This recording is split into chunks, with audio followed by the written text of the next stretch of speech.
দক্ষিণ ত্রিপুরার সাব্রুম মহকুমার সনাতন ধর্মাবলম্বী ও পুণ্যার্থীদের জন্য রয়েছে একটি সুখবর। আগামী 14ই মার্চ মধুকৃষ্ণা ত্রয়োদশী তিথিতে ফেনী নদীর তীরে অনুষ্ঠিত হবে ঐতিহ্যবাহী বারুণী স্নান ও তর্পণ উৎসব।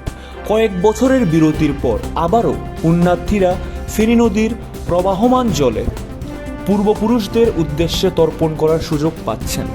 মহকুমা প্রশাসন, মহকুমা পুলিশ, বিএসএফ এবং আমতলী শম্ভুনাথ বাড়ি বারুণী মেলা কমিটির যৌথ উদ্যোগে এই আয়োজনটি করা হয়েছে। উৎসবের দিন সকাল 6টা থেকে দুপুর 12টা পর্যন্ত স্নান ও তর্পণ কর্মসূচি চলবে। Bureau report, the social Bangla. আগামী 17ই মার্চ রোজ মঙ্গলবার ঐতিহ্যবাহী বারুণী মেলা অনুষ্ঠিত হতে চলছে সাব্রুম আমতলীস্থিত শম্ভুনাথ বাড়িতে। এমত অবস্থায় এবারের নদীতে স্নানের ব্যবস্থা করা হয়েছে, প্রশাসনিক তরফে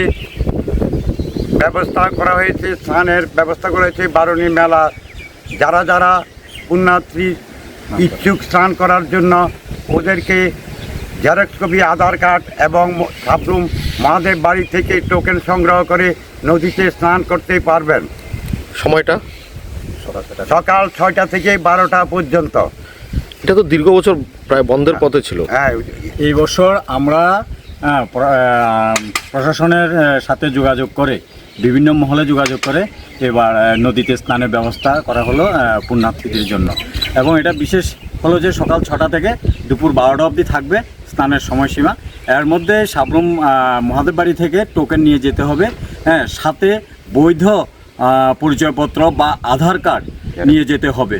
হ্যাঁ, তারপর বিএসএফ দেখবে, তারপর দর্জন করে আমাদেরকে যা বলেছে দর্জন করে পারমিশন করবে স্নান করার জন্য। সময় বেশি লাগবে না সেটা তারা চিন্তা করবে। আমরা চেষ্টা করব যাতে খুব কম সময়ে দ্রুত স্নান করা যায়, পুণ্যার্থীরা যাতে স্নান করতে পারে।